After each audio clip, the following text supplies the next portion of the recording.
नाज़रीन, इमरान याकूब खान साहब के साथ मैं हूं Samina Pasha. Programme view point में आपको खुशामदीद कहती हूं। आज बड़े अरसे बाद मियां नवाज शरीफ ने एक प्रेस कॉन्फ्रेंस की, लेकिन ये प्रेस कॉन्फ्रेंस भी काफ़ी मुख्तलिफ थी क्योंकि एक तो ये लाइव ना थी, दूसरा सवाल जवाब का कोई सेशन भी ना हुआ। बज़ाहिर ऐसा लगा कि एक रिकॉर्डेड वीडियो पैगाम है जो कि उन्होंने दिया। बहरहाल उसमें एक अच्छा ऐलान ज़रूर हुआ और वो ऐलान ये था कि बिजली के बिलों में कुछ रिलीफ ज़रूर मिला है, ख़ास तौर पर पंजाब के अवाम को जो कि 500 यूनिट तक बिजली इस्तेमाल करते हैं, उनके लिए एक रिलीफ पैकेज का ऐलान किया गया। इसके साथ साथ उन्होंने कुछ और दीगर जो सियासी मामलात हैं उसके ऊपर भी लब कुशाई की बड़े अरसे के बाद, और फिर भी तकरीबन बातें वही की जो इससे पहले वो कई दफ़ा कर चुके हैं कि मुझे क्यों निकाला, और फिर इसके साथ साथ ये कि उनके दौर की मईशत कैसी थी, बहुत बेहतर हालात थे, और आज के जो दौर की तबाही है उसकी ज़िम्मेदार पाकिस्तान तहरीक इंसाफ है या इमरान खान साहब हैं।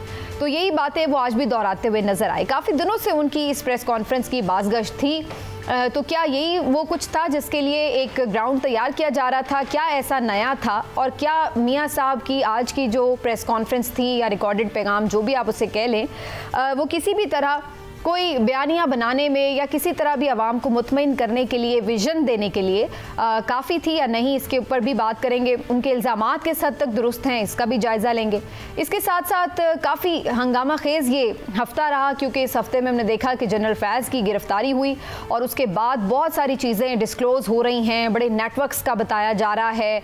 ये भी कहा जा रहा है कि मज़ीद सख्ती बढ़ने जा रही है PTI के ऊपर, इमरान खान साहब के ऊपर। तो ये सिलसिला अब कहाँ जाकर रुकेगा? क्या ये इदारे में खुद एहतसाबी की तरफ निशानदही है या फिर मामलात कुछ और भी हैं? इसके हवाले से भी बात करेंगे और फिर उसके बाद जिक्र करेंगे हम कि काफ़ी कुछ अंदर टूट फूट हो रही है पाकिस्तान तहरीक इंसाफ में, जहां पर ग्रुप बंदी, धड़ेबंदी अब बहुत ज़्यादा वाज़े होकर बाकायदा पब्लिक में आ चुकी है। तो इसकी क्या वजूहात है, इसके हवाले से भी आज प्रोग्राम में गुफ्तगू करेंगे। आप सबको खुशामदीद, और आज खास तौर पर खुशामदीद कहते हैं हम अबू ज़र सलमान नियाज़ी साहब को।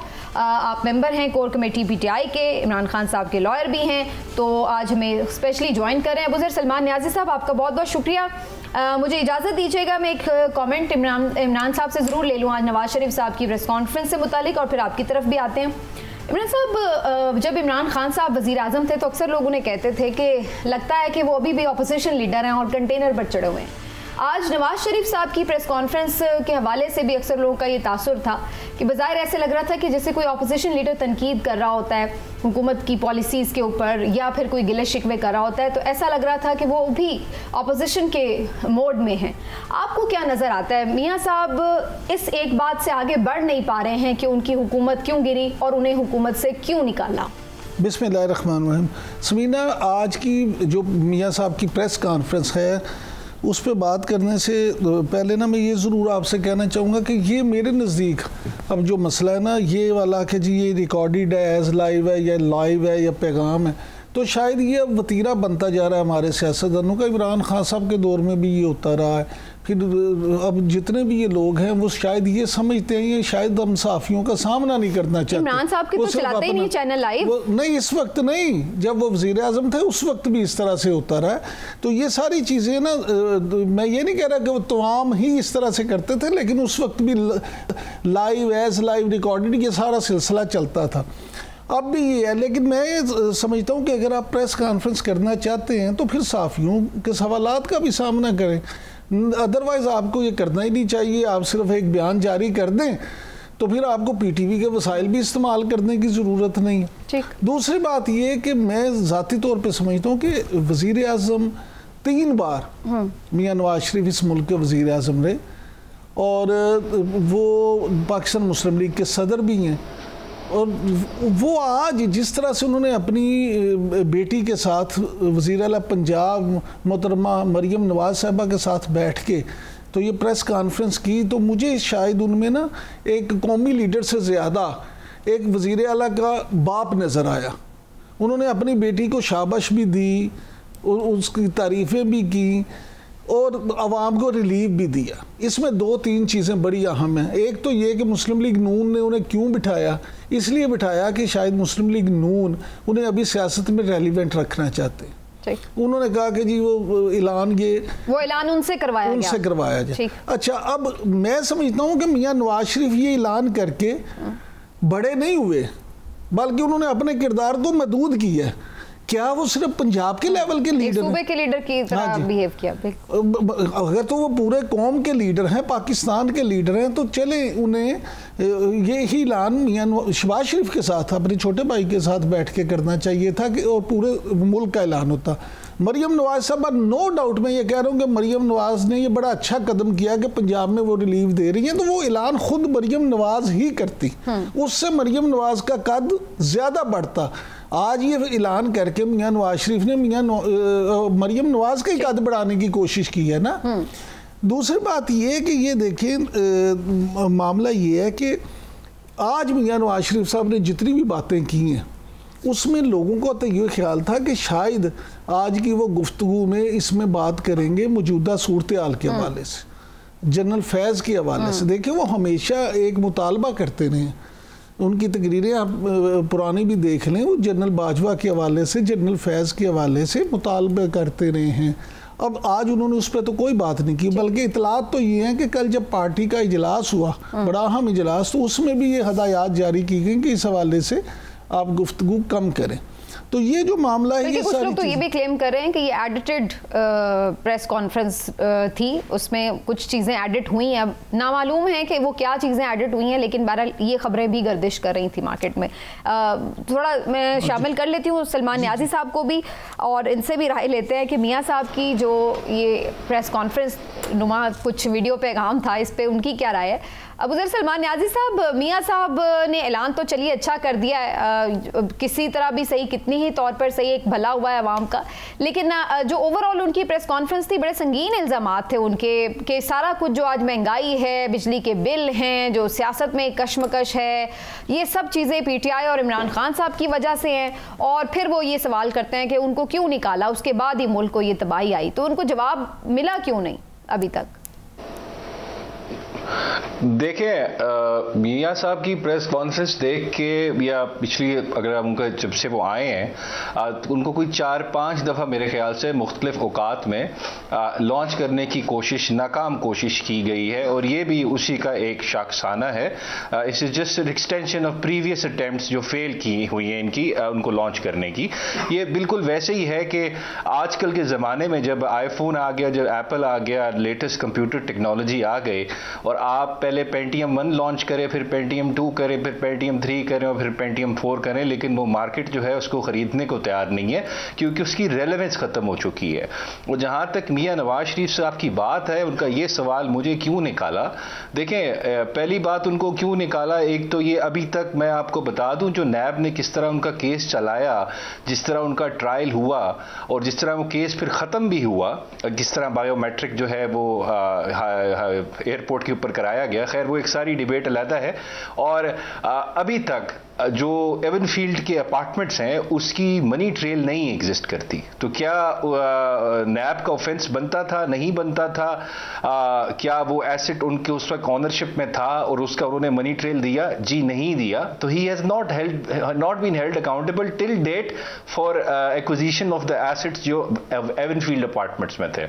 और जहां तक देखिए उनको ये सवाल तो पूछ रहे हैं मुझे क्यों निकाला। एक सेकंड सिर्फ मुझे थोड़ी सी प्लीज बात करने दीजिएगा। आपके मुख्तलिफ रहनुमा तो खुद अब ये कहते हैं कि ये केसेस जो PMLN के मुख्तलिफ रहनुमाओं पर बनाए गए, कुछ लोग तो इवन ये तक कहते हैं कि मियाँ साहब के साथ भी ज्यादती हुई और उस वक्त की इस्टेब्लिशमेंट इन केसेस के पीछे थी और उनको निकलवाया गया तो ज्यादती हुई जमहूरियत के साथ भी। तो ये तो अब आप लोगों के अपने PTI के देखिए, अगर आप ये सवाल करें कि किसी प्राइम मिनिस्टर को थ्रू कोर्ट ऑफ लॉ अगर वो हटाया जाए तो ये बिल्कुल एक जमहूरियत के लिए आइडियल चीज नहीं है।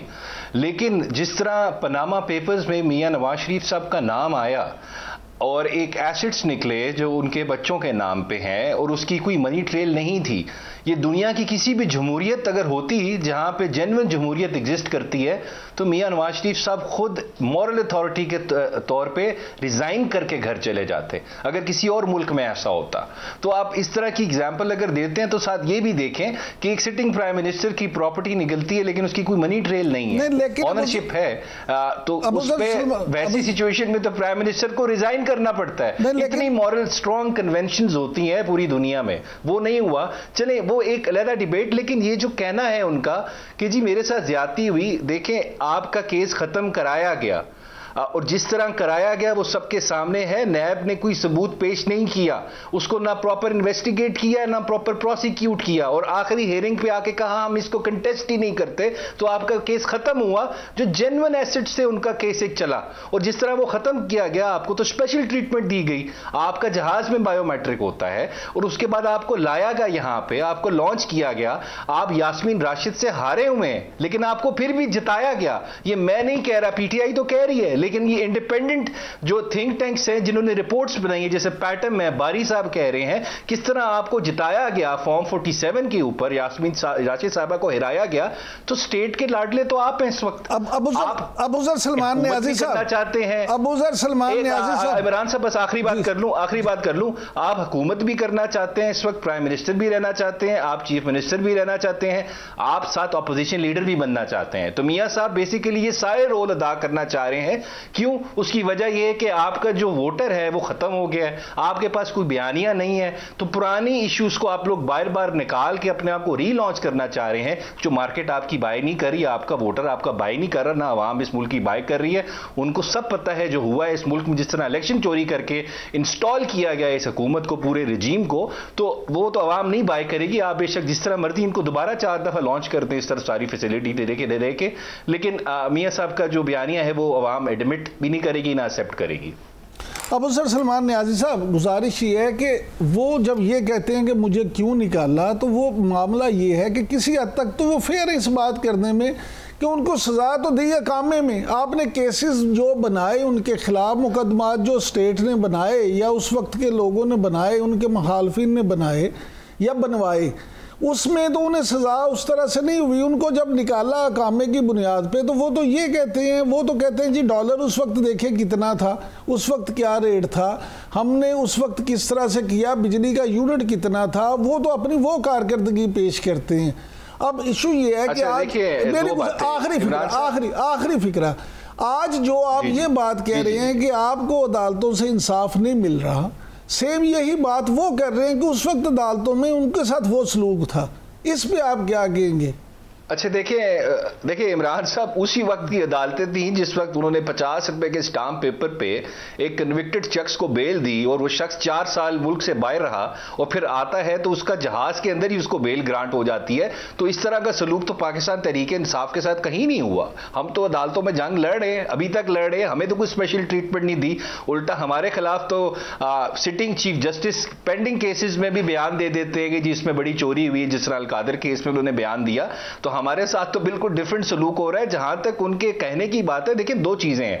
आप जो कह रहे हैं, उनको इकामा पे मियां नवाज शरीफ साहब सिर्फ डिस्क्वालीफाई हुए थे कि वो एक एसेट था जो उन्होंने डिक्लेयर नहीं किया था। जो उनको सजा हुई थी वो इकामा पे नहीं हुई थी, उनको सजा हुई थी जो नैब का केस चला था ट्रायल कोर्ट के अंदर, और उसका जो इशू था उसमें यह था कि आपने जो 92 में प्रॉपर्टी एक्वायर की है एवनफील्ड अपार्टमेंट्स, उस वक्त के जो आपके सोर्सेज ऑफ इनकम हैं वो आपस में मैच नहीं करते। तो आपके एसेट्स की जो वेल्थ स्टेटमेंट है, आपकी जो इनकम स्टेटमेंट है वो, और आपके एसेट्स की जो प्राइस है वो मैच नहीं करते। That means A corruption and corrupt beyond reasonable means of living का केस बनता है। वो एक डिफरेंट चीज है। वो केस मैं अभी भी कहता हूं, वो नैब ने केस सही तरह उसको प्रोसिक्यूट नहीं किया, इन्वेस्टिगेट नहीं किया, वो सही तरह केस चलाया नहीं गया। प्रॉब्लम यह है इस मुल्क में जब भी अकाउंटेबिलिटी होती है वो for the sake of accountability नहीं होती, स्कोर सेटलिंग के लिए होती है। तो इसमें नैब जो होता है वो यूज होता है, इसलिए फिर उसमें जो सही केसेस होते हैं उनको भी नुकसान पहुंचता है। ठीक है, थोड़ा सा इसको आगे लेके चलते हैं। मैं कह रहा हूं ये जेन्युइन केस खराब हुआ है क्योंकि प्रॉपर प्रोसिक्यूशन नहीं होता, ये सही। अच्छा ये बताइएगा अबूजर सलमान नियाज़ी साहब के अब जनरल फैज़ हमीद साहब की भी गिरफ्तारी हुई है, इसके ऊपर PMLN तो पहले लिंक किया करती थी कि सारी PTI को चला ही जनरल फैज़ हमीद रहे हैं। PTI जो है इसके ऊपर कोई खातिर खा उन्होंने रद्दमल नहीं दिया और उनको कह दिया कि जी ये उनका अंदरूनी मामला है। तो किस तरह से आप देख रहे हैं, क्या ये सहूलतकारी कोई हो रही थी? अभी तक कोई नेटवर्क ऐसा कहा जा रहा है कि पकड़ा जा रहा है जो किसी तरह कनेक्टेड था, 9 मई के मामलात के साथ भी उसको जोड़ा जा रहा है? क्या आप लोग इसके ऊपर रिएक्ट करेंगे? देखिए मेरा तकरीबन पिछले 2.5 साल से मैं बड़ा क्लोजली काम किया है इमरान खान साहब के साथ। मैंने जमान पार्क में बड़ा टाइम गुजारा है और फिर उसके बाद अडियाला भी विजिट किया, अटक जेल भी किया। मैंने अभी तक, ये मैं ऑन लाइव कह रहा हूं, अभी तक कभी जनरल फैज का ना नाम सुना है, ना उनकी कोई इन्वॉल्वमेंट, ना उनसे कोई इंटरेक्शन किसी की होते हुए देखी है, ना कोई मैसेजिंग देखी है। अगर इंटरनल अकाउंटेबिलिटी करनी है तो जरूर करें, हमारा वो कंसर्न नहीं है। जो भी होगा इसको हम पूरा सामना करेंगे, लेकिन अगर इंटरनल इशू है तो हमारा कंसर्न नहीं है, लेकिन हमें लिंक करने की कोशिश की जाती है, खासकर इमरान खान साहब को। मैंने इस पे आपसे भी सवाल करना था खान साहब, ये बड़ा इंपॉर्टेंट इशू है। सलमान न्याजी साहब से भी हम पीटीआई के जो इंटरनल लिफ्ट्स हैं उस पर भी बात करेंगे, लेकिन ये जो जैसे आपने खुद भी अभी जिक्र किया कि पीएमएलएन आखिर क्या कहना चाह रही, कभी वो ये कहते हैं कि जी पीटीआई के साथ वो फेयर थे और उनके लिए काम कर रहे थे, फिर कभी ये भी खबरें अब आ रही हैं कि वो खुद मुख्तलिफ मुलाकातों में अदम एतमाद और ये वो हुकूमत ले ले इस तरह के ऑफर्स में जनरल फैज़ हमीद साहब उनके साथ भी मामला डील कर रहे थे। तो पीएमएलएन क्या कंफ्यूज है कि ये जनरल फैज़ हमीद का किरदार बेसिकली है क्या, और फिर इस सारे मामले में जनरल बाजवा के हवाले से भी एक खामोशी है, इस पर आप क्या रिएक्ट करेंगे? समीना देखिए, बात ये है कि मुस्लिम लीग नून इस हवाले से कंफ्यूज नहीं है, बिल्कुल भी कंफ्यूज नहीं है। असल बात ये है कि जनरल फैज़ का किरदार इतना अहम रहा है और उस तरह से वो इतने एक्टिव रहे हैं। मैं अर्ज करता हूँ आपसे, पहली बात तो ये है कि पीटीआई के साथ जो उनकी एफिलिएशन थी और बतौर वजीर आज़म उस वक्त जो इमरान खान साहब के साथ उनका ताल्लुक था, और उस वक्त प्राइम मिनिस्टर हाउस में इतलात तो ये भी है कि बाकायदा प्राइम मिनिस्टर हाउस में वो रोजाना की बुनियाद पर ना सिर्फ जाते थे, तो उन्हें रखना चाहते थे ना डीजीआईएसआई, हाँ जी, दैट शोज कि वो उन्हें ट्रस्ट करते थे। बिल्कुल। अब इशू ये नहीं है, इशू ये है कि वो, मैं ज़ाती तौर पे ये समझता हूँ बीइंग जर्नलिस्ट कि यहाँ पे वजीर आज़म जो रहे हैं ना, उनको तो फांसी भी हुई है, उनको फायर भी लगे हैं, उनको जो है ना डिस्क्वालीफाई भी किया हुआ कई दफा, सब कुछ हुआ। लेकिन एक साबिक आईएसआई चीफ की गिरफ्तारी होना और उन पे इस तरह के इल्ज़ामात होना, तो ये सिर्फ इंटरनल मामलात पे नहीं हो सकते। और दूसरी बात ये कि आप ये भी ना समझें कि बगैर किसी सबूत के हो सकते हैं। ये छोटा वाकया नहीं है, ये मेरे नज़दीक इमरान खान की गिरफ्तारी से या किसी भी साबिक वज़ीर आज़म की गिरफ्तारी से बड़ी गिरफ्तारी है। ठीक, लिहाजा इस पे आप ये देखें कि ये जो मामला तो चीज़ें सामने आएंगी, बहुत बड़ा एक पंडोरा बॉक्स है। और जनरल फैज़ जो हैं, अगर आपने सीनियर जर्नलिस्ट अहमद मीर साहब की भी बात सुनी हो तो वो तो कहते हैं कि पता नहीं ये कितने साल का प्रोग्राम था, और देखें वो पीपल्स पार्टी के साथ भी ऑन बोर्ड थे, मुस्लिम लीग नून के लोगों के साथ भी ऑन बोर्ड थे, और पीटीआई के साथ तो थे ही। तो ये मामला जैसे इन्वेस्टिगेशंस आगे बढ़ेंगी तो फिर ये लगता है कि और चीजें खुलेंगी। हाँ जी, लेकिन एक बात मैं सिर्फ ये कर दूं, मैं आपको ये बात बता दूं कि ये जो मामला शुरू हुआ है ये सिर्फ चंद लोगों तक महदूद नहीं होगा। ये जो बात होती है ना हमेशा क्रॉस दी बोर्ड, और ये मैं आपको बता दूं इसमें सिर्फ पीटीआई नहीं, मुस्लिम लीग नून के लोग हों, पीपल्स पार्टी के लोग हों, जी, सिविल ब्यूरोक्रेट हों, मिलिट्री ब्यूरोक्रेसी हो, ये एक बड़ा रगड़ा होगा और उसमें ऐसे ऐसे नाम सामने आएंगे कि लोग हैरान रह जाएंगे। ये फरमाइएगा बुज़ुर्ग सलमान न्याजी साहब के कोर्ट ऑफ लॉ की आप अभी बात भी कर रहे थे, कोर्ट में आप लोग जा भी रहे हैं, अब बड़े अहम केसेस हैं कुछ जो सुप्रीम कोर्ट ऑफ पाकिस्तान में आ गए हैं। काजी साहब आपके खिलाफ केसेस में बैठ भी रहे हैं और सुन भी रहे हैं, आप लोग मीडिया पे आके अदम एतमाद भी कर रहे हैं, लेकिन जो आपका एतराज़ था वो तो रिसीव ही नहीं किया गया। तो अब आप लोगों का क्या प्लान है? क्योंकि जो आपके सीनियर वकला है वो ऐलान कर देते हैं कि जी हम ये नहीं होने देंगे, अब वकला तहरीक चलेगी, हम मज़ामत करेंगे, लेकिन फिर उसके बाद हम देखते हैं एक प्रेस कॉन्फ्रेंस के बाद कोई बात आगे भी नहीं बढ़ती। तो फिर ये इसी तरह ही आपकी एक डिप्लोमेटिक सी पॉलिसी है, ये इसी तरह ही चलेगी? नहीं, देखिए डिप्लोमेटिक पॉलिसी नहीं है, हमने प्रॉपर जो लीगल रिकोर्स होता है एतराज़ उठाने का, हमने वो पूरा अडॉप्ट किया है। हमने जो कमेटी है under practice and procedure bill जो बनी है, हमने उसमें एप्लीकेशन दी है कि हमारे केसेस इनके पास फिक्स ना हो, और वो हैरानगी की बात है वो रिसीव ही नहीं कर रही सुप्रीम कोर्ट। तो खैर हम अभी आज आपने सुना होगा अलीमा खान साहिबा को भी वो सुप्रीम कोर्ट भी गई, तो हम सारे जितने भी हमारे पास कानूनी तरीक़ाकार तरीक़ाकार हैं वो बिल्कुल हम अडॉप्ट करेंगे। अब हम कोई जत्था तो है नहीं कि हम सड़कों पे निकल पे सुप्रीम कोर्ट पे हमला कर दे जिस तरह कुछ लोगों ने 97 में किया था। तो हम तो लॉ अबाइडिंग सिटीजन्स हैं, हमने वही तरीका करना है जो कानून में प्रोवाइडेड है। 10-12 नशिस्तें ही रह गई हैं, वैसे उन्हें और चाहिए या आईनी तरमीम के लिए जो बात एक पैकेज की हो रही है तो उसके लिए या 2/3 मेजॉरिटी चलिए कह लीजिए कि हुकूमत को जो चाहिए। देखें मैं इसको बड़े डिफरेंट तरीके से देख रहा हूं। कोशिश तो बहुत की गई है हर तरीके से कि किसी तरह 2/3 majority must fall down with government, लेकिन वो मुझे होते हुए नजर नहीं आ रही और ना इसमें कोई कामयाबी होगी। तो मैं चीफ जस्टिस मंसूर अली शाह साहब को देख रहा हूं 25 अक्टूबर के बाद इंशाल्लाह वही होंगे चीफ जस्टिस। और जहां तक कादी साहब का ताल्लुक है, देखें मेरा तो ये शुरू से भी हुआ, इनफैक्ट जब पीटीआई ने भी ओपनली नहीं बात की थी एज अ पार्टी, मैं तो कंसिस्टेंटली यही बात कर रहा था कि देखें एलिमेंट ऑफ बायस एग्जिस्ट करता है उनके अंदर, उनकी एक्शंस उनके वर्ड्स जो एग्जिस्ट करते हैं ऑन रिकॉर्ड है। उनकी बीवी ने केसेस किए हुए इमरान खान साहब के खिलाफ, सारा कुछ रिकॉर्ड पे है। तो उनको in the interest of justice in cases में नहीं बैठना चाहिए जिसमें पीटीआई हो या इमरान खान साहब का ताल्लुक हो। अगर वो बैठेंगे तो इंसाफ नहीं होगा, इंसाफ का कत्ल होगा। उनको नहीं बैठना चाहिए और हम हर जगह बैठ के, बेशक पार्लियामेंट हो, कोर्ट ऑफ लॉ हो, हम उधर रेजिस्ट भी करेंगे। वी विल कंटेस्ट कि वो यहाँ पे ना बैठे। और हम होपफुल हैं जो कमेटी है 3 जजेस की, अब उनके पास जब जाएंगे केसेस फिक्स होने के लिए तो वो बाय मेजॉरिटी यही डिसाइड करेंगे कि कादी साहब ये केसेस ना सुने, क्योंकि element of bias is floating on the face of record जो इंटरेस्ट ऑफ जस्टिस के खिलाफ है। इंसाफ का कत्ल होगा अगर लोग पाकिस्तान तहरीक इंसाफ के केसेस सुनते हैं। अच्छा अबूजर सलमान नियाज़ी साहब ये फरमाइएगा कि पीटीआई के अंदर ये जो ग्रुपिंग मजीद मजबूत हो गई है और जो तोड़फोड़ शुरू हो गई है, इस हवाले से क्या कहेंगे? क्योंकि बहुत सारे लोग आपके पीटीआई के लोग जीते हुए भी और हारे हुए भी ऑन रैकेट जो भी कहें, लेकिन ऑफ द रैकेट ये कहते हैं कि ये सारे जो मामलात हैं इसके जिम्मेदार आप लोग, यानी वकला की वो टीम जो इस वक्त कोर कमेटी का हिस्सा है, जो इस वक्त पावरफुल हैं, जो फैसले कर रहे हैं, वो लोग हैं, उनकी वजह से ये मसाइल हो रहे हैं। इस पे आप क्या कहेंगे? अच्छा एक चीज मैं देखें इमरान साहब आपको बात कर दूं, मैं इस चीज को डिनाई नहीं करूंगा। देयर इज अ प्रॉब्लम, वो हर पार्टी में होता है और पीटीआई में ज्यादा क्यों आपको लग रहा है उसकी एक बहुत बड़ा रीजन है। देखिए घर का जब बड़ा घर पे ना हो तो जो बाकी बच्चे होते हैं वो आपस में लड़ने लग जाते हैं, तो डिसिप्लिन इन्फोर्स करना उतना आसान नहीं होता। अब खान साहब इज इन जेल और जो एक्सेस है टू खान साहब वो बड़ी लिमिटेड है।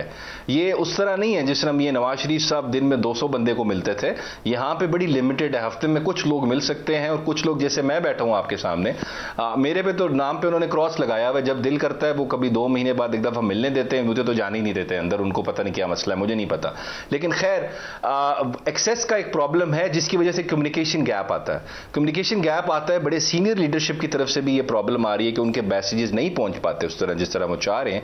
तो ये एक प्रॉब्लम है और ये खान साहब जेल में इस वजह से प्रॉब्लम है। The day he will come out ये सारी ग्रुपिंग से सारा कुछ वैनिश हो जाएगा, सब कुछ खत्म हो जाएगा। लेकिन अभी ये प्रॉब्लम्स परसिस्ट करेंगे। लेकिन वैसे ये ज्यादा पंजाब में नजर आ रही है। हमाद अजहर साहब ने देखिए इस्तीफा भी दिया और उन्होंने जो ट्वीट भी किया उसमें तो वो बड़ा प्लेनली बता रहे हैं कि किस तरह से बाकायदा। देखिए मेरी हमाद जी बिल्कुल हमाद अजहर से मेरी बात भी, मेरा बिल्कुल भाई है, मेरा दोस्त भी है। बिल्कुल उनका एक बड़ा जेन्युइन कंसर्न है कि उनके जो मैसेजेस हैं वो उस तरह नहीं पहुंच पाते। और आपको पता है उनका बाहर आना एक बड़ा सीरियस इशू है। वो आए थे, उन पे 52 FIRs हैं।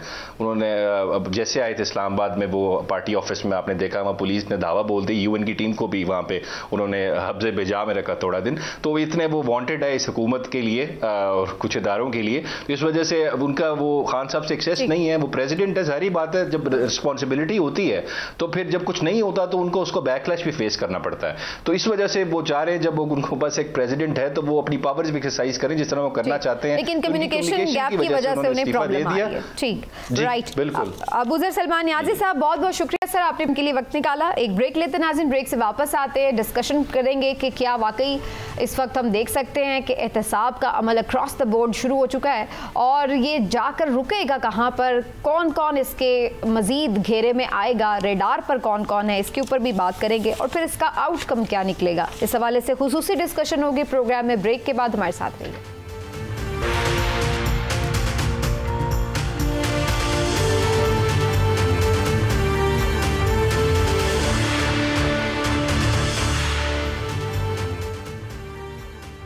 वेलकम बैक नाज़रीन। और जनरल फैज़ हमीद साहब की जो गिरफ्तारी है उसके बाद से काफ़ी हमने देखा कि हलचल मची रही है। फिर मज़ीद भी कुछ गिरफ्तारियां हुई फ़ौज के अंदर से और ख़बरें ये आ रही हैं कि बहुत से लोग अभी भी रडार पर हैं। तो ये क्या हो रहा है और क्या होने जा रहा है, इसके ऊपर बात करेंगे। इस सेगमेंट में हमें ख़ास तौर पर ज्वाइन कर रहे हैं ब्रिगेडियर रिटायर्ड मसूद अहमद खान साहब। बहुत बहुत शुक्रिया ब्रिगेडियर साहब, आपने प्रोग्राम के लिए वक्त निकाला। ब्रिगेडियर साहब, ये काफ़ी अनयूजुअल है कि हम इस तरह से देखें कि साबिक DG ISI को इस तरह से तहवील में ले लिया जाए, कोर्ट मार्शल की कार्रवाई शुरू हो जाए। कितना बड़ा ये फैसला है और आपके नज़दीक यहाँ तक मामले में पहुँचने में आप समझते हैं कि बड़े कोई कॉन्क्रीट किस्म के एविडेंस हाथ आ चुके हैं जिसके बाद यहाँ तक ये सिलसिला पहुँचा है? जी हाँ, बहुत शुक्रिया समीना। देखें, बात यह है कि this is not the first time कि ऐसा हुआ है। माजी में भी अगर आप रिकॉल करें तो जनरल जियाउद्दीन भट्ट भी थे, DG ISI थे, तो वो भी he was also dismiss from service. और जनरल असद दुरानी भी थे, अगर आपको याद हो, द स्पाई क्रॉनिकल किताब लिखी गई थी एस दौलत के साथ, तो उसमें भी उनको JSK बुलाया गया था और एक इंक्वायरी हुई थी। देखें, जब भी एक्शन लिया जाता है and based on some concrete evidence, एक फौज में एक सिलसिला और एक सिस्टम होता है, it is court of inquiry होती है। और कोर्ट ऑफ इंक्वायरी एक सीनियर ऑफिसर उसको हेड करता है, उसमें मेंबर्स होते हैं, उसमें एक फाइंडिंग्स होती हैं और इसमें ओपिनियन होता है। फिर इसके बाद रिकमेंडेशन दी जाती है कि इसका ट्रायल हो सकता है।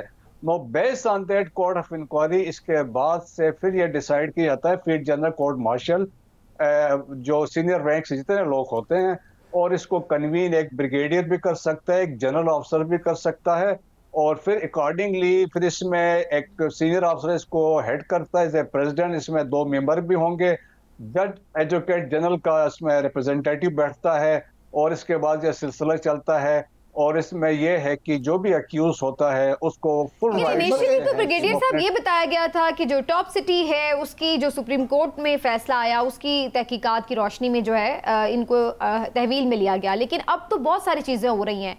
अब 9 मई के मामले में भी बताया जा रहा है कि उनकी तहकीकात हो रही हैं, उसके अलावा भी इन्वॉल्वमेंट बहुत सारे मामलात में है, जो मौजूदा अस्करी क़यादत है उसके खिलाफ बहुत सारी चीज़ें करने के ऊपर, और अब वो लग रहा है कि चार्जशीट काफ़ी लंबी होती चली जा रही है। तो नहीं, उसमें देखेंगे जी, जो ISPR की आपने अगर वो प्रेस रिलीज देखी हो, पहली चीज उन्होंने मेंशन की थी टॉप ये जो सिटी वाली है, और सेकंड उसमें लिखा था लास्ट पैरा में पोस्ट रिटायरमेंट एक्टिविटीज जो हैं, तो उसमें बहुत सारी चीजें हैं। और इसमें देखें, ये चीजें अभी एस्टेब्लिश होंगी, क्योंकि with in 24 hours when a person किसी को कस्टडी में लेते हैं, उसको एक चार्जशीट सर्व की जाती है कि आप पे ये एलिगेशंस हैं, वो सारी डिटेल्स उसमें आएंगी। अभी इसमें जो सब्सिक्वेंटली जो रिसेंट अरेस्ट कस्टडी में लोग लिए गए हैं, तो वो आप समझ ले उसकी कनेक्टिविटी में है, उसमें अच्छा, ये लोग अरेस्ट लिए। ब्रिगेडियर साहब, जैसे आपने खुद भी जिक्र किया और ISPR की प्रेस रिलीज के भी दूसरे पैरा में ये जिक्र था पोस्ट रिटायरमेंट एक्टिविटीज़, तो क्या आप समझते हैं कि पोस्ट रिटायरमेंट एक्टिविटीज़ जो हैं उसमें क्योंकि 9 मई का भी जिक्र होगा, वो चीज़ें भी हैं, तो ये खालिस्तन फौजी बुनियाद पे होगा या मुबैना तौर पे, क्योंकि इसमें एक सियासी पार्टी का भी नाम है, तो इसके सियासी असरात भी होंगे? देखिए इमरान साहब, इसमें लाइकली चांसेस है कि एक पूरा नेटवर्क होगा। अभी तो ये स्टार्ट है, अब स्टार्ट में उन्होंने इस तरह लोग एक लिंक एस्टेब्लिश करते जा रहे हैं। इसमें लाइकली सिविलियंस भी होंगे, तो इसमें बहुत सारे लोग हो सकते हैं, मुख्तलिफ ग्रुप्स से बिलोंग करने वाले हैं, तो वो कंटिन्यूटी इसमें होगी। और देखें, जब ये चार्जेस बनेंगे तो जो फौजी हैं, तो it's a sort of mutiny या सेडिशन है against the state of Pakistan, against army के खिलाफ, तो यही चीजें एस्टेब्लिश होनी है। तो लाइकली चांसेस है, क्योंकि इसको उन्होंने एक मंतकी अंजाम तक पहुंचाना है, और जो लोग इसमें शामिल होंगे वो अभी इसमें वाजे होते जाएंगे विद पैसेज ऑफ टाइम चीजें। तो मेरे ख्याल में फौज में तो ये यकीनन किसी जीरो टॉलरेंस, इसमें तो कोई माफी नहीं होगी जो फौजी इसमें इन्वॉल्व है। अच्छा ब्रिगेडियर साहब, ये फरमाइएगा, इरफान सिद्दीकी साहब ने आज अबसार आलम साहब को इंटरव्यू के दौरान ये कहा कि जी हमें तो ये पैगाम आते थे जनरल बाजवा साहब की तरफ से कि जी वो जो फैज़ साहब ने बात की हैं चीज़ें, वो उसमें मेरा कोई किरदार नहीं है, मुझे माफ़ कर दें, और दूसरी तरफ से भी हमें ये पैगाम आते थे कि जी मैं तो उनके कहने पे कर रहा हूँ, मेरा इसमें क्या कसूर है। तो क्या आप समझते हैं कि ऐसी चीज़ें हुई तो जनरल बाजवा साहब को भी शामिल तफ्तीश किया जा सकता है? अभी आप देखें ये जो सियासी बयानात हैं इस पर really I can not comment कि उनका क्या किस बात पे वो कह रहे हैं, लेकिन ये एक चीज तय है कि जो आगे जो प्रोसीडिंग्स चलेंगी इसमें सब चीजें वाजे होंगी, क्योंकि इसमें डिफेंस काउंसिल भी बैठी होगी और वो भी लड़ रहे होंगे, और डिफेंस काउंसिल में अक्यूज की राइट है, ही कैन प्रोड्यूस अपने हक में विटनेसेस भी ला सकते हैं। तो मेरे ख्याल में चीजें वो क्लियर हो जाएंगे कौन किसने क्या कहा और क्या कनेक्शंस थे। अच्छा ब्रिगेडियर साहब, ये फरमाइएगा कि अब ये जो एहतसाब है और जिस तरह से ये हम देख रहे हैं बड़े बड़े अफसर अगर इसमें मुलविस होते हैं और इनको अगर सजाएं भी हो जाती हैं, आप क्या समझते हैं ये तो ये शो नहीं करता कि इदारे में फिर इसका मतलब है कि कोई तकसीम है और कोई बड़ी स्ट्रॉन्ग किस्म की ग्रुपिंग भी है, और जो क्योंकि अभी तक भी ये कहा जा रहा है कि जनरल फैज़ जो हैं वो बहुत सारी चीज़ों को ऑपरेट कर रहे थे, तो जाहिर है कहीं ना कहीं उनको अंदर से इसमें मदद भी थी, तो ये चीज़ तकवीत दे रही है कि अंदर बड़ी तकसीम है इदारे में। जी जी बिल्कुल नहीं है। देखें फौज जो कायम है इस पाकिस्तान में वो डिसिप्लिन पे ही कायम है, और देखें जनरल पैटर्न ने एक दफा कहा था कि there is one sort of discipline that is perfect discipline. और पाकिस्तान आर्मी में देखें ना सारा सिस्टम मेरिट पे डिपेंड करता है। फौज में ये नहीं देखा जाता है कि आपका ताल्लुक कहाँ से है, किस मसलक से है। अगर आपकी परफॉर्मेंस से और पाकिस्तान आर्मी के मयार पर आप पूरे उतरते हैं तो देन आप डिजर्व करते हैं तमाम प्रमोशन। और मैंने पिछले अपने 30 साल नौकरी में मैंने देखा है कि जो हम्बल बैकग्राउंड से लोग आए थे और वो सीनियर रैंक्स में चले गए क्योंकि उसमें फौज में मेरिट था। और फिर एक और इम्पोर्टेंट चीज आप देखें, पाकिस्तान आर्मी देखें कि कहा जाता है कि इस पाकिस्तान में मोस्ट डिसिप्लिन, वेल मैनेज और मोस्ट रिस्पॉन्सिव ऑर्गेनाइजेशन है। कल साल कबल पिलडेड ने एक यहाँ पे सर्वे करवाया था पाकिस्तान में, तो उनके बकौल the most trustworthy organisation in Pakistan was Pakistan army. और दुनिया इस बात को मानती है कि Pakistan army, Pakistan arm forces इस मुल्क के सेंटर ऑफ ग्रेविटी है, जिन्होंने इस मुल्क को जोड़े रखा है और नेशनल फाइबर को बिखरने से जोड़ के रखा हुआ है। ये इंडियंस भी मानते हैं, इंटरनेशनल थिंक टैंक्स भी मांगते हैं। अच्छा ब्रिगेडियर साहब, पिछले दिनों एक हमने देखा बड़ा अहम मंजर था जो हमने विजुअल्स भी देखे और तस्वीर भी देखी कि army chief general Asim Munir के यहाँ जिस तरह से एक दावत का एहतमाम था, मुख्तलिफ साबिक चीफ्स जो थे वो भी यहाँ पर शामिल हुए, शरीक हुए। जनरल अशफाक परवेज़ कियानी थे, राहील शरीफ थे, दीगर अहम अफसरान थे, लेकिन जनरल बाजवा यहाँ पर मौजूद नहीं थे। ये जो एक मीटिंग थी या जो भी आप इसको कह लें, मुलाकात थी या इशाइया था, इसकी क्या अहमियत है और ये एक नॉर्मल रूटीन है, ये होता है या ये कोई ख़ास ऐसा मौका है कि जिसके ऊपर इस तरह से ये एहतमाम किया गया? नहीं, ये ऐसा एनुअल इवेंट होता है, हर साल होता है, जिसमें आर्मी चीफ की इसमें प्रेजेंस होती है और कोशिश यही होती है कि रिटायर्ड जितने और वेटरन्स है, सिपाही से लेके जनरल ऑफिसर्स तक जो सिलेक्टेड होते हैं, क्योंकि इतना हर एक को अकोमोडेट नहीं किया जा सकता है, बट लेकिन हर जगह से लोगों को बुलाया जाता है, इसमें इंटरेक्शन होती है, चीफ उनसे इनपुट लेते हैं, चीफ अपने विजन बयान करते हैं, सब्सिक्वेंटली बताते हैं कि वेलफेयर मेल जो आर्मी के अंदर वो क्या कर रहे हैं। सो एक फोरम है इंटरेक्शन का और एक मिलने का है। और देखिए फौज में एक सिलसिला है, कुछ गैर मामूली अहमियत मिली है इसको, इस बात से इत्तेफाक करेंगे? कुछ हाँ, वो इसलिए कि कुछ डेवलपमेंट्स ऐसे हुए थे, फिर लोगों ने इसको उस हिसाब से जोड़ा, तो ऐसी कोई बात नहीं है, ये रूटीन का एक इवेंट था। और जनरल बाजवा साहब का इसमें मौजूद ना होना, इसको कैसे देखते हैं आप? जी हाँ, वो अभी मुझे तो नहीं पता, लेकिन मैंने सुना था कि वो पाकिस्तान में है ही नहीं, कि और he is out of the country. अच्छा, इसलिए आप, लेकिन उनकी तरफ से दावत थी, that means I don't know, क्योंकि मैं सही मुझे इंफॉर्मेशन नहीं, लेकिन मैंने पढ़ा था कि he is out of the country. Right. Imran साहब कुछ सवाल करना चाह रहे हैं? नहीं, बस ठीक है। ठीक है, बहुत बहुत शुक्रिया आपका ब्रिगेडियर रिटायर्ड मसूद अहमद, आप हमारे साथ मौजूद रहे। ब्रिगेडियर साहब बता रहे हैं कि जी जो इस वक्त इदारा है वो खुद एहतसाबी के अमल से गुजर रहा है और उनका अपना एक पूरा सिस्टम है एहतसाब का, अकाउंटेबिलिटी का, और उसके अंदर जो भी फॉल करता है जाहिर है कि वो उसके मुताबिक उसकी कार्रवाई होती है। तो लेट्स सी कि इसके ऊपर क्या आउटकम निकलता है। एक ब्रेक लेते हैं और ब्रेक से वापस आकर कुछ बिजली के जो बिलों में रिलीफ की बात हो रही है और जो पॉलिटिकल मामलात हैं उसके ऊपर मजीद भी बात करेंगे। एक ब्रेक के बाद हमारे साथ रहिएगा।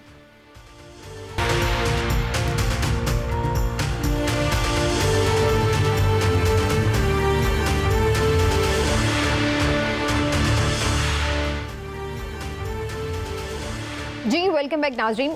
कुछ सियासी मामलात भी हैं और फिर कुछ माशी मामलात भी जिसके ऊपर बात करेंगे। लेकिन इमरान साहब एक बड़ी इंटरेस्टिंग खबर ये भी हमने सुनी इस वीक में कि रऊफ हसन साहब जो हैं जिनको बाद में रिहा भी कर दिया गया है, उनके हवाले से जो तहकीकात हुई हैं उसमें जी जो कुछ इंटरनेशनल सहाफ़ी हैं उनसे रवाबित का इंकशाफ हुआ है और कल हम काफ़ी ज़ोर शोर से ये खबरें टीवी चैनल्स पर देख रहे थे। तो मेरा साहब सवाल इसमें ये है जो ज़ाहिर है बड़ा जेन्युइन भी है कि आमतौर पर किसी भी पार्टी के स्पोक्स पर्सन हो या मरकज़ी सेक्रेटरी इत्तलात हो, उनकी सहाफ़ियों से कोऑर्डिनेशन होती है, बातचीत होती है, राब्ते भी होते हैं, इवेंट्स पर कवरेज के लिए डिस्कशन भी होती है। तो इसको इतना हैरान कुन या इंकशाफ की तरह से डील करना, इसके पीछे आपको क्या दिख रहा है? वाकई ये कोई इतनी तशवीशनाक बात है? इसमें ना देखें, हर अच्छा इंफॉर्मेशन सेक्रेटरी है ना जो वही होता है जिसके साफ़ियों से अच्छे रवाबित हों, वो लोकल साफ़ी हों, वो इंटरनेशनल साफ़ी हों या जो भी हो।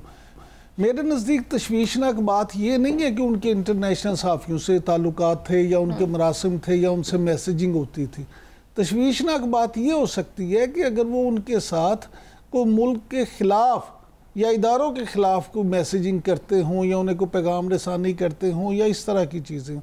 अब जो लोग ये इंकशाफ कर रहे हैं या जो लोग ये ख़बर लोगों को बता रहे हैं कि ये इस तरह की चीज़ें हुई हैं, उन्हें ये भी बता देना चाहिए कि जनाब ये चीज़ें हैं, ये वो मवाद है जो काबिल एतराज़ है।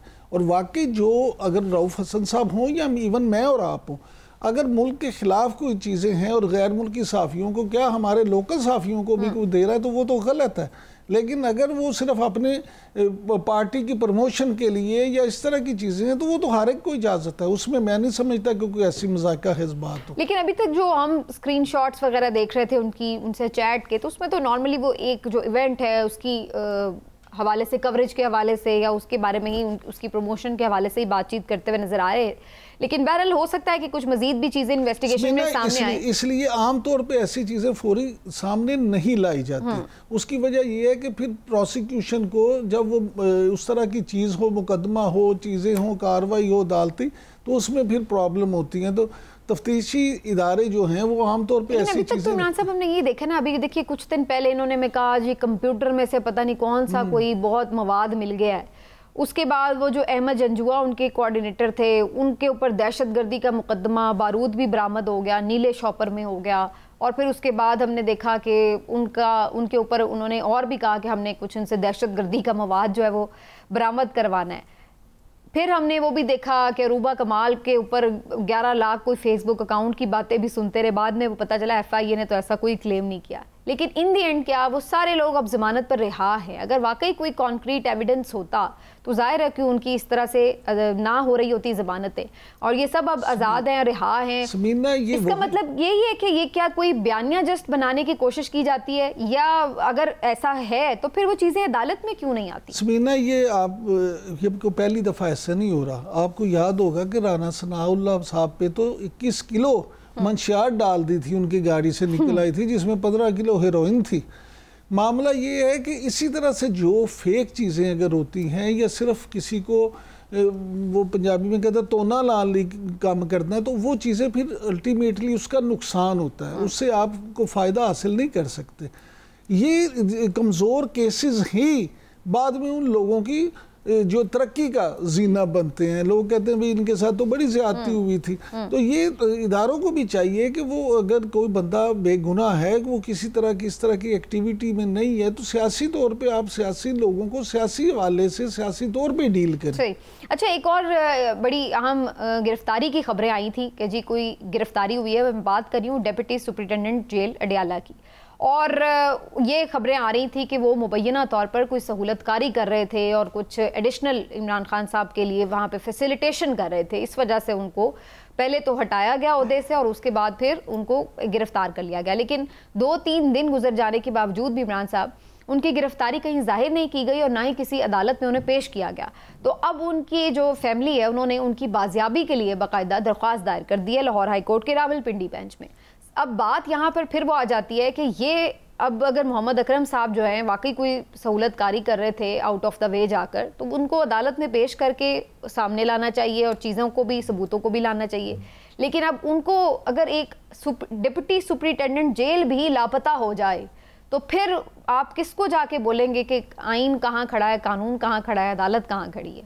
समीना, बात यह है कि अगर तो उन्हें गिरफ्तार किया गया है तो फिर उनको, मैं ये समझता हूँ कि जिस भी इदारे ने उन्हें तहवील में लिया है या गिरफ्तार किया है उसको बाकायदा प्रेस रिलीज या प्रेस नोट जारी करना चाहिए और बताना चाहिए के जरिए आ रही है। मैं यही गुजारिश कर रहा हूँ कि उन्हें वो प्रेस नोट जारी करना चाहिए और बताना चाहिए कि जी वो हमारी तहवील में है, हम उनसे तहकीकात कर रहे हैं या इंक्वायरी कर रहे हैं, या अगर उसको उनको हिफाजती तहवील में भी लिया है तो कम से कम यही बता देंगे हमने हिफाजती तहवील में लिया है। मैं जो गुजारिश कर रहा हूँ।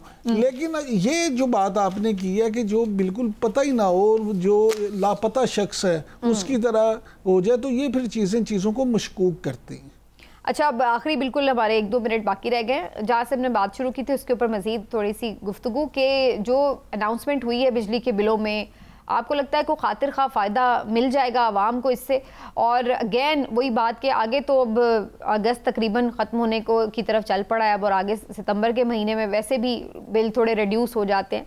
तो आप समझते हैं कि ये जब सारा गर्मी का पीक सीज़न निकल गया है तो तब आप ये रिलीफ दे रहे हैं आवाम को, तो इससे क्या फ़ायदा मिलेगा आवाम? बहुत फ़ायदा मिलेगा। अच्छा। देखिए, उसकी बुनियादी वजह ये है कि अभी जो गर्मी है वो अभी चलना है और आपको पता है ये सावन भादों में तो वैसे ही बहुत हब्स वाला मौसम होता है और गर्मी अभी ये अगस्त और सितंबर में मेरा नहीं ख्याल के बिलों में फ़र्क पड़ेगा। अब तो नवंबर तक गर्मी होती है, एसी तक चलते हैं।